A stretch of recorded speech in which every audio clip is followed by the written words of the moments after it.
All right, everyone. Welcome back to the MangaVerse episode 10. I know it's at a completely different time, completely different day, but yesterday I was super busy with IRL that there was no way I was going to be able to make it and get things going. So, yeah, it was quite a busy day today, man. Even today was really busy working on a project for the um, Mythical Railroad channel. So, yeah, just been constructing left and right, and there's a big show for that coming up in 2 weeks that I'm in charge of, and so trying to get everything squared away for that. So that is actually eating up a ton of time. So that's why there hasn't been any videos going out. I've just been so busy with that one project that it's kind of consuming everything else right now. But um, definitely once that train show's over with and I'll have a little bit more free time until we get the move on going. So yeah, let me tweet out here that we're live, and then let's go ahead and talk about some MangaVerse. Welcome to episode 10. I am your host, the Ice Dragon, Rayron VR. Welcome everyone. So yeah, I'm not exactly sure how long this show is going to go for, but there's definitely some things I want to just touch upon as we continue to open the mangaverse. Thank you, Doctor Strange. Thank you, Doctor Strange. So let's go ahead and let's see. Let's go ahead and share screen here, and we shall begin. All right. So the first thing is Komi can't communicate. Now I do have episode one, volume one of Komi can't communicate here on the channel, and I really adore this manga. I am still trying to find volume two, and to no success. I'm probably gonna end up buying it online. But again, IRL has been kind of kicking my butt lately, so I haven't been able to really get out and get these mangas. But let's go ahead and take a look at this. So Comey Can't Communicate, Volume 25 has, and then the series itself has 7 million copies in circulation for volumes 1 to 24, including digital English release by Viz Media. That is 7 million copies sold of the series. That's pretty impressive. It is a cute story, very unique, and I honestly cannot wait to dive back into this story. Definitely looking forward to that. But yeah, 7 million copies. You can't say that for a comic book industry.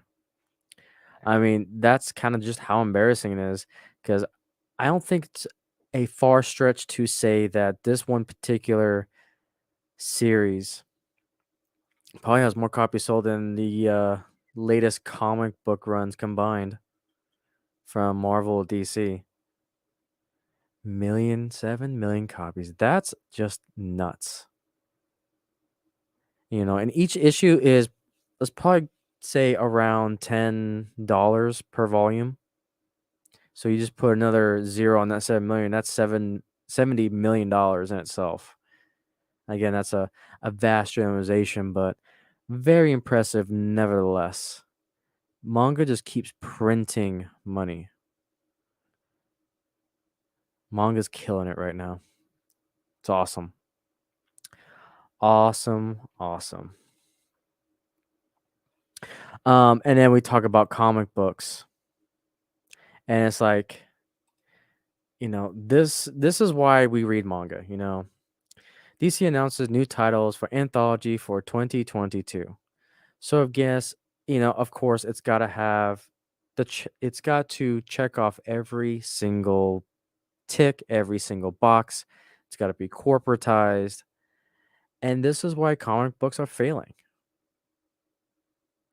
They take well-established characters, they change them up from what you and I are used to, and they simply use it as a platform. Got the lesbian lovers there. You got all the representation here with the Green Lantern, obviously making Red Robin gay. And there's always a way to introduce new characters to be these character traits. It's just when you mess with established characters, it's gonna turn a lot of people off because that's just not the way they remember these characters. And I just don't get it. I just do not get why they keep doing this. They always want to send the message, but yet they're disregarding the customers. Again, we've got two very, very valuable resources, and that's time and money. And simple as that. We don't like what you are producing, we're not going to give you the money. And then you too, DC, can move out from your Warner Brother parents' house and they put you into a community center type of building. It's only a matter of time before Marvel falls into that or Marvel Comics. And Yellow Flash says it best. Sorry, but I'll be reading manga. Damn right. Damn right. And I am happy for that. Definitely happy about that.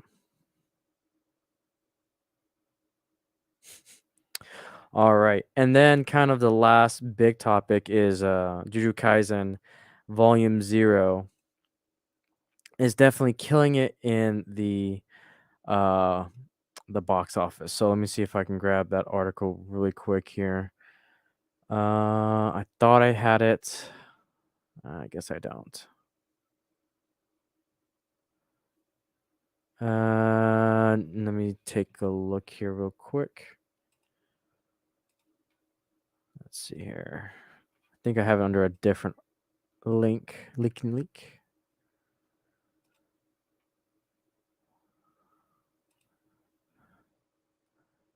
Yep. Okay. Let's take a look at this article.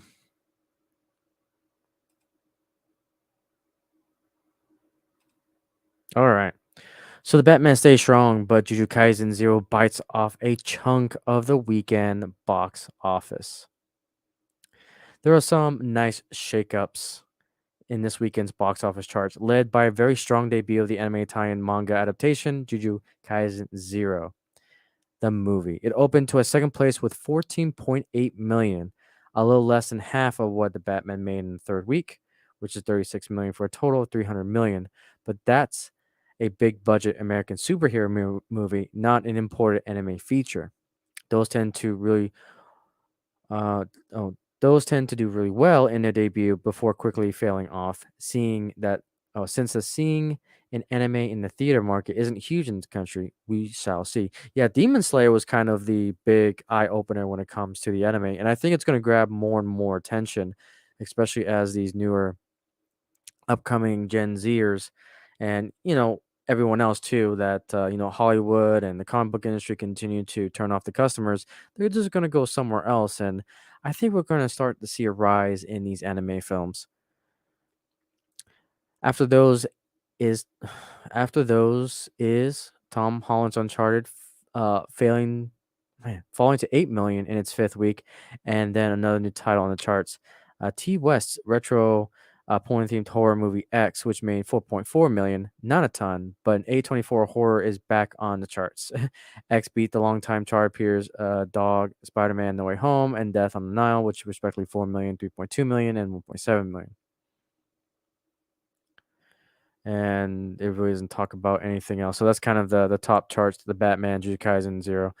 But yeah, that's definitely something we're going to be talking about more next week when it comes to the State of Ice podcast that we'll do for the March to see just how well Jujutsu Kaisen 0 is actually performing. And I think it's going to do a lot better than a lot people think. So I think this is just, the anime getting their feet wet in the movie industry. And I look forward to seeing more of it. Definitely look more.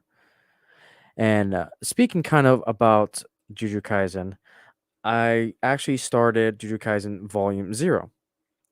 And I'm about halfway through it. And my first impression is that um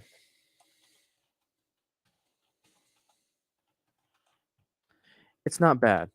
It's kind of got another trope that seems to be a trend in manga is that, something bad happens and then the human character then kind of benefits from that, but gets not necessarily benefits, but gets special abilities. I'm not going to go too much into detail because I don't want to spoil it.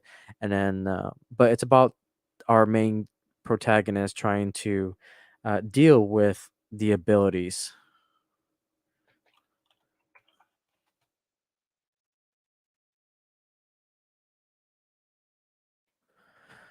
But yeah, it's kind of interesting. So, but yeah, so far I really do enjoy it. Really do enjoy it. So I don't have any manga hauls for you guys today. Like I said, it's been very busy, and this episode almost didn't happen because I just been kind of scatterbrained a lot lately. But so coming up, I know I got Berserk. I'm going to be reviewing here soon, and then I'll do probably do Jujutsu Kaisen Volume Zero just because that one's kind of hot in the news right now. So I'll probably get my review out on that one. Um, I can't remember. I know I talked about this briefly last week. I'll go ahead and share this one more time here. So good old Twitter, Twitter check marks found that they finally discovered the Berserk manga. Claims it's violent, misogynistic porn. Oh my god, this manga is so inappropriate. It's rated M for mature for a reason. You're a pathetic and frail individual. Yeah, and you guys can kind of read the rest of it. But yeah, it's funny. It's rated M for a reason. And on the back, it says I think it's what language NSV, I think is what it was. I mean, the very first chapter is yeah, I can't even show that on YouTube. It's the very first page is explicit. Berserk kind of reminds me of The Witcher a little bit. That's what kind of reminds me of a dude just trying to chase down demons. Yeah, Berserk was really good. Really, really good. All right, guys, but yeah, I apologize. This episode's going to be really, really short. Those were kind of the quick topics, and I'm thinking the MangaVerse is probably going to go every other Monday. I think is what I'm going to end up doing, just because of just IRL stuff going on. But I'll play with that idea a little bit. And I'll let you guys know on Twitter. So don't forget to follow me on the Twitterverse. And thank you guys so much for watching. Coming up, let's see. I'm not sure what I'm going to get out next. It's kind of up in the air. Like I said, I've been working on this big project for another channel that I've got going. So that's kind of eating up all of my time, plus IRL things. But yeah, that is pretty much all that I got. Thank you guys for watching. Wing hugs to all, and to all a good night.